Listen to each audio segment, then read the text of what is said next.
এবারের বাজেট যেন গরিব মধ্যবিত্তদের জন্য গলায় ফাঁস আর বড়লোকদের মুখে হাসি ফোটানোর কারণ। বাজেটে কালো টাকা সাদা করার সুযোগ দেয়া হলো উচ্চবিত্তদের, আর বাড়তি করের চাপে আরো পিষ্ট হতে যাচ্ছে মধ্যবিত্ত শ্রেণী।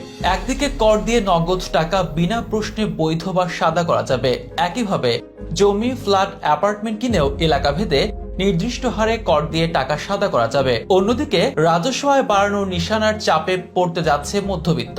সাধারণ জনগণের নয়, এ যেন বিত্তশালীদের বাজেট। এ বাজেটে ধনী হবে আরো ধনী আর গরিবরা হবে আরো গরিব, এমনটাই দাবি অনেকের। তবে সেটি মানতে নারাজ সরকার পক্ষ।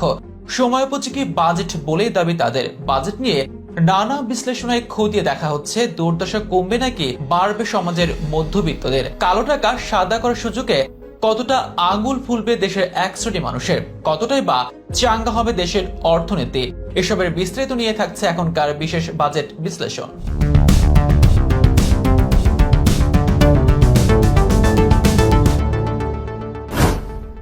আলোচনার হট টপিক হচ্ছে বাজেট। পৃথিবীর সব দেশই প্রতি বছর তাদের অর্থনীতির বর্তমান অবস্থা আর আগামী 1 বছরের লক্ষ্য নির্ধারণ করে জনগণের সামনে বাজেট পেশ করে থাকে। প্রতি বছর জুন মাসে বাংলাদেশের সংসদে বসে বাজেট অধিবেশন। এবারও হলো না তার ব্যতিক্রম। বৃহস্পতিবার বেলা 3টায় সংসদের অধিবেশন শুরু হওয়ার পর অর্থমন্ত্রী আবুল হাসান মাহমুদ আলী টেকসই উন্নয়নের পরিক্রমায় স্মার্ট বাংলাদেশের স্বপ্নযাত্রা শীর্ষক বাজেট উপস্থাপন শুরু করেন। যে বাজেট নিয়ে বিচার বিশ্লেষণে নেমেছেন গবেষকেরা। অনেকের মতে এই বাজেটে ধনীরাই পাবেন সুবিধা আর গরিব ও মধ্যবিত্তরা পড়বেন আরো বেশি চাপে। তাদেরকে হিমশিম খেতে হবে পারিবারিক বাজেটের হিসাব নিকাশ মিলিয়ে চলতে। বাজেটের অন্যতম আলোচিত দিক উদার হস্তে কালো টাকার পক্ষে অবস্থান। জমি, ফ্ল্যাট, নগদ টাকা, ব্যাংক সঞ্চয়, সিকিউরিটিজ সবই বৈধ করা যাবে। দেশে কালো টাকার পরিমাণ কত এর সঠিক কোনো পরিসংখ্যান নেই। অর্থনীতিবিদ আবুল বারকাতের হিসেবে জিডিপির 3 ভাগের 1 ভাগই কালো। স্বাধীনতার পর থেকে অর্থনীতির সঙ্গে পাল্লা দিয়ে এগোচ্ছে কালো টাকা। এই কালো টাকা আবার 2 ধরনের। অনেকেই বৈধ পথে আয় করলেও আয়কর নথিতে দেখান না, আর কিছু মানুষ আয় করেন অবৈধ উপায়ে, যেমন ঘুষ, দুর্নীতি, লুট ইত্যাদি নানা উপায়ে। প্রথম ধরন নিয়ে সমাজে তেমন আপত্তি না থাকলেও অবৈধ আয় নিয়ে সমাজে আছে বিস্তর আপত্তি।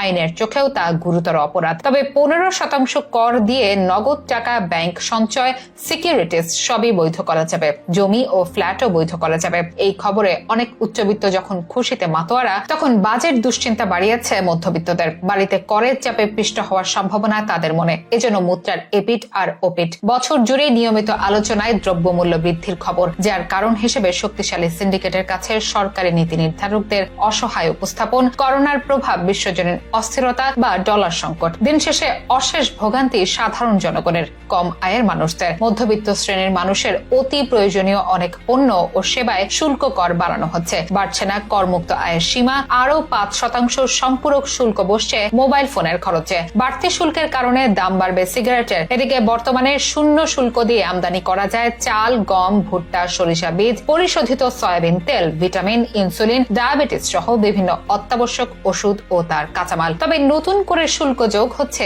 এসবের বেশ কিছু পণ্যে। আবার 5% থেকে বাড়িয়ে 10% করা হচ্ছে ফ্রিজ ও রেফ্রিজারেটর উৎপাদনের শুল্ক। বাদ যাচ্ছে না বিভিন্ন ধরনের জুসও। ফলে সাধারণ মানুষের উপর করের বোঝা বাড়ছে। প্রতিদিনের জীবনযাপনে ব্যবহৃত হয় এরকম নানা পণ্য ও সেবার উপর বাড়তি কর যোগ হচ্ছে।